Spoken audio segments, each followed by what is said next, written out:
kau tengok trailer dia pun kau dah tahu siapa jahat, kau dah tahu apa akan jadi, kau dah tahu ending dia. Kifarah adalah sebuah filem terbaru daripada Scope Production dengan kerjasama 3 lagi company yang besar, guys. Kita ada My Way Pictures, Primeworks Studios dan juga Astro Shaw. Mak ai. Lepas tu pula dengan pengarah dia Gaz Abu Bakar yang telah menghidupkan franchise Polisivo tu. Mesti hebat filem ni. Okey, pengarah yang hebat, 4 studio yang terbaik. Macam mana filem dia kan?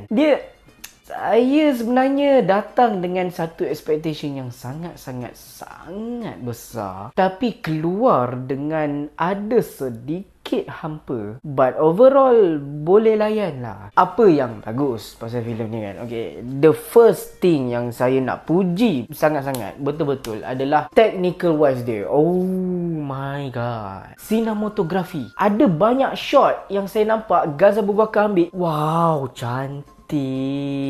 White shot yang dia ambilkan campur dengan penggunaan warna yang diselitkan di situ. Setiap warna ada makna dia tersendiri. Lepas tu dengan penggunaan close up lah, tracking shot adalah tracking shot. Mat, dia mengingatkan saya tentang filem Conjuring yang pertama. Dia establishkan tempat tu, keadaan tu, like wow. Lepas tu takkan tu je. Yang bagi saya menarik adalah secara jelas Sharifah Sakinah. Oh, I've never seen her like this tau. Tenungan dia, senyuman dia, percakapan dia, dia berikan kita satu feeling yang kau ada something yang tak kena dengan kau.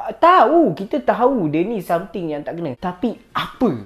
Itu karakter Sharifah Sakinah ni. Karakter yang kedua pula adalah Liana Jasmine. Ada orang yang tak berapa suka dengan karakter dia, tapi saya suka sebab she's different daripada apa yang dia telah lakonkan sebelum-sebelum ni lah. Very mysterious. Like kita duk fikir apa yang jadi sebenarnya kat karakter ni tau. Dan kemudian adalah Rita Nadira. Ini adalah filem pertama dia. Bukan filem seram, filem pertama dia. And she's done the good job. Dia boleh terkejut, dia boleh psycho, dia boleh like wow. Dan juga Namron, seperti biasalah saya memang minat dia sejak daripada One to Jaga tu. Yang ketiga pula adalah jump scare yang dia digunakan. Filem ni dia tak main-main. From the aspect of jump scare, boleh buat orang sakit jantung oh. Dia bukan generic jump scare yang kalau kita tengok bawah katil je keluar. Tak ada. Gaz Abu Bakar berjaya buat satu point of jump scare yang dia hit the right time lah bila jump scare. So, walaupun sometimes ada predictable juga. Macam dah tahu dah macam tu. Tapi sometimes creeps me out tau. So itulah dia apa yang saya suka pasal filem Kifarah ni. Dan ada juga benda yang saya tak berapa berkenan lah. Yang pertama sekali adalah plot. Basically filem ni dia mengisahkan tentang Yusuf yang dah lama tak pulang ke rumah. Tiba-tiba dia dapat satu panggilan yang dia kena balik ke rumah dia sebab ayah dia tengah nazak. So bila dia sampai je dekat rumah, mulalah benda-benda mistik, benda-benda pelik yang berlaku yang ada kaitan dengan masa lampau dia tau. Jujur saya cakap, horror generic cliche. Dia tak ada benda yang baru yang boleh kita macam tak ada. Kita boleh nampak benda ni ada dalam cerita Kodrat dan ada dalam cerita Labina. Dari awal, it's not even korang tengok cerita ni, korang tengok trailer dia pun kau dah tahu siapa jahat, kau dah tahu apa akan jadi, korang dah tahu ending dia.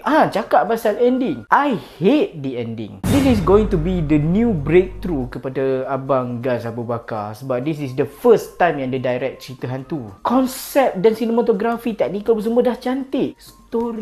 Story dia lemah. Dan benda kedua pula, cakap pasal story ni adalah dorang tak explain banyak tau. Okay, kita nampak lah yang Sharifah Sakinah ni dia watak jahat kan. But kenapa dia jahat? Kenapa mainan monyet Toy Story 3 ada kat sini? Siapa budak yang pegang monyet ni? Siapa yang duduk makan macam scene Labina ni? Apa purpose cult ni? Kita tak tahu. Sebab dia ending macam tu tau cerita ni. And I was like, no explanation. No lah. Saya tak tahulah korang akan buat prequel ke ataupun sequel ke ataupun spin-off ke. I don't know. From this movie alone, you will raise a lot of questions dalam kepala otak kita yang tengah menonton penonton ni tau. So disebabkan itulah, maafkan saya cuma dapat bagi sebanyak 7/10 bintang. Kalau korang minat satu gambar yang cantik, satu gambar yang amazing, inilah filem dia. Tapi kalau korang expect untuk dalami cerita ni dan menghayati setiap watak dan kenapa, bagaimana, bila, siapa, di mana, apa semua tu, mungkin korang akan